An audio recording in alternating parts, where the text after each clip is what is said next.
If you ride an e-bike, you're going to need a license, registration, insurance, and a DOT-approved motorcycle helmet to legally ride any e-bike in the state of New Jersey. That is, if the governor signs the bill sitting on his desk right now. If he signs this, there would be no distinction between a 3,000-watt Temu death trap and a Class 1 Cannondale you bought at your local bike shop. Indeed, your grandma would need a motorcycle helmet to legally ride down the bikeway. If I seem pissed off, it's less about the dumb legislation and more about the 8th grader who lost his life. I'm sick of these preventable tragedies that are frequently blamed on parents, perhaps unfairly. The e-bike classification system in the USA is confusing, ineffective, and predictably problematic. It reliably confuses consumers and repeatedly results in parents buying vehicles classified as electric motorcycles for their children. Yes, there's often deceptive marketing involved, but there are places without this problem. Places we can use as models to solve the issue with sensible legislation. But we keep getting these duplicitous, heavy-handed laws that punish the wrong people and fail to solve the actual problem. So, what is happening in New Jersey? Where are we now? What happens next? And why do e-bike laws in New Jersey affect the rest of us? Let's begin with the incident that prompted this all. On September 24th, 2025, 8th grader Nico Lombardi tragically lost his life in a collision with a landscaping truck. As a parent, I cannot even comprehend this. But it's important to note that Nico was riding an e-moto with a throttle capable of speeds in excess of 30 miles per hour. That is not a bicycle. The law doesn't consider it a bicycle. In fact, the law already requires you to hold a license, registration, and insurance to operate such a vehicle on public roads. Yet, articles like this one in People magazine included e-bike in the headline, reigniting an ongoing misguided conversation that conflates e-bikes with electric mopeds and motorcycles. I made an entire video about this exact topic, and I caught a lot of grief for it. People left me comments like, why don't you just enjoy the loophole? They must not have been listening, because my conclusion was that if we don't pursue a sensible e-bike classification system, we can expect blunt, heavy-handed laws that punish the wrong people. And that's exactly what's happened. On November 6th, 2025, Bill S-4834 was introduced in the New Jersey Senate, which essentially treated all e-bikes and e-motos the same. So your boring Class 1 step-through that you take your kid to the park on, yeah, to ride that, the bill would require you to not only carry insurance that doesn't technically exist yet, but also a registration, a license, and a DOT-approved motorcycle helmet. Your grandma, who rides her towny e-bike around her subdivision, would be breaking the law without a DOT-approved motorcycle helmet. But in the wake of yet another tragedy, after reading article after article inaccurately stating the vehicle was an e-bike, people were angry, emotional, and as I've stated over and over, totally misguided. Yeah, laws already exist that govern e-motos, yet the proposed solution is to introduce legislation that punishes responsible, law-abiding citizens engaging in safe legal activities. Moving on January 12th, 2026, the bill was passed by the New Jersey Senate and subsequently by the Assembly by a significant margin. Bicycling advocates like Pat Cannondale had made their case to the Assembly Appropriations Committee a week prior. They acknowledged that we do have a problem and that we need to do something, but also that this would negatively affect commuters, businesses, and perhaps most importantly, the economically disadvantaged. They urged the committee to pump the brakes and pursue legislation that targets the actual problem. Their efforts should be applauded, but ultimately, as you know, the bill passed. So where does that leave us now? Allow me to present a caricature of this predicament we're in. Suppose your neighbor is attacked by a pit bull, but it's off-leash, abused, poorly trained, and owned by people who are breaking every rule of their homeowners association. But the HOA decides to ban all pets. Your cat, your parakeet, they're all lumped into one category.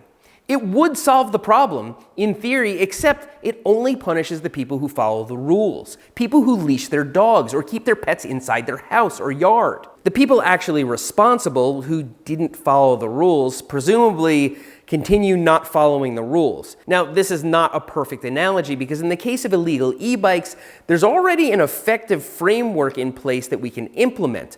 We'll discuss that in a moment, but back to today. Today, that bill is sitting on the New Jersey governor's desk. He has until noon on January 20th, 2026 to sign this bill into law. If he does, New Jersey will enter a transitional period where everyone needs to get registered, buy new helmets, and I guess install glove compartments on their bicycles to keep the paperwork on them. Many will be totally unaware of these changes and would continue carrying on, only to get citations. There would be a grace period for this, but the education gap will be huge.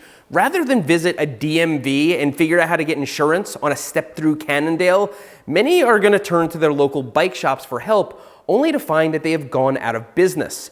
This will soon be perhaps a reality, and there could be a domino effect, which brings me to what happens after that. Should New Jersey's governor sign this bill into law, there will be immediate ramifications for the bike industry and bicycle community. New Jersey has a population of close to 10 million, and many of those people would probably not go back to strictly human-powered bicycles. That changes the calculus when a city considers infrastructure like bike lanes, greenways, and even mountain bike trails. It changes how many potential customers a bike shop can have. But it gets a whole lot worse when the same debacle is repeated in other states. In the short term, lawmakers will pat themselves on the back for solving the problem, oblivious to the collateral damage and long-term ramifications. Other states may use New Jersey as a model to enact their own similarly misguided legislation with similar economic, social, and even health-related consequences. It's easy to see how 10 million people affected could quickly turn into 20 million, 30 million, and beyond. But if Governor Murphy does not sign the bill, if he lets it fester, if he ignores it and leaves it sitting on his desk, which he may, it's considered a pocket veto, and the whole thing temporarily goes away. And if that's the case, we need to move quick for next time. People like me and all of you other bicycle creators out there need to speak up to close the education gap so that next time we're looking at sensible legislation. And this is where I really start to piss people off. In my previous video about this exact topic, I detailed the e-bike classification system in the United States. I cited examples of heavy-handed proposals in California, and I got some pretty interesting comments. Some of them were from people who clearly didn't listen to anything I was saying. But some of the other comments were from people in European countries who don't have the same problems we do. I can hear the groaning already. I'm not going to sit here and tell you Europe is anything like America. It's different. Our bike culture is different. Our roads are different, and there's a huge gap in infrastructure. But there's one thing I do believe would work here, and that's how we regard throttles. Again, I went into great detail on this in the last video, but I'll give you the diet version. There's largely no such thing as a throttle e-bike in European countries, not legally. Here, there is. A Class 2 e-bike can reach speeds of 20 miles per hour with nothing but a throttle. So how is that different than pedal assist? You're engaging a motor either way. Why does it matter whether you're engaging that motor with pedals or a throttle? Well, the second you introduce a throttle, the bike no longer needs to be comfortable to pedal. So it can take on any shape or size, oftentimes the shape of a moped or motorcycle. I demonstrated how you basically can't even pedal these bikes because there's stuff in the way and it's so preposterously uncomfortable to do so. They don't expect you to use the pedals, they only put them there to meet the criteria of a legal bicycle, and many of them are legal, except now we're used to seeing bicycles that look like this. So you can also make a 3,000 watt fat tire motorcycle that goes 50 miles per hour look exactly like what we now consider a bicycle. You can put pedals on it, and you can sell it to a parent who thinks they're buying a bicycle for their kid because it looks like a bicycle. And so they buy a foam bicycle helmet for their kid to use, or hey, I grew up in the 90s, no helmet at all. Allowing throttles has created a market for mopeds that look like e-bikes. If we want to solve the problem, we need to address Class 2 e-bikes. And it's not lost on me that many Class 2 e-bike owners are law-abiding citizens using their Class 2 e-bikes legally, myself included. It's also not lost on me that many adaptive riders need throttle switches for medical reasons, and it seems unfair to require adaptive riders and law-abiding citizens to carry insurance or spend time applying for adaptive exemptions. I agree with you. That's unfortunate. It's unfair. But those law-abiding citizens and adaptive riders, they'll need to do that either way if all this dumb legislation becomes widespread. So to me, that seems like the best option. We take the loss on Class 2 e-bikes to prevent a much bigger, more consequential barrage of legislative quick fixes. I realize that nothing makes people angrier than a dispassionately pragmatic solution, But you got to admit, it's a better solution than what New Jersey has on the table. So what can you do? Well, you don't need to buy into my half-baked throttle ban. You just need to be heard. I've included the contact information for the New Jersey governor's office below, but you could also just share this video. It's important to remember that those supporting this bill are not evil. They want our children to be safe.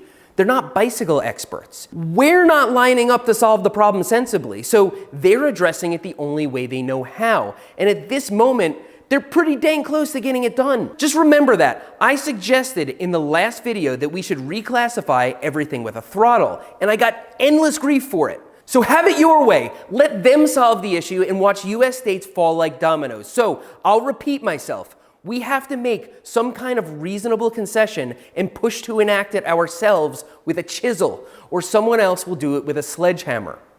Thanks for riding with me today, and I'll see you next time.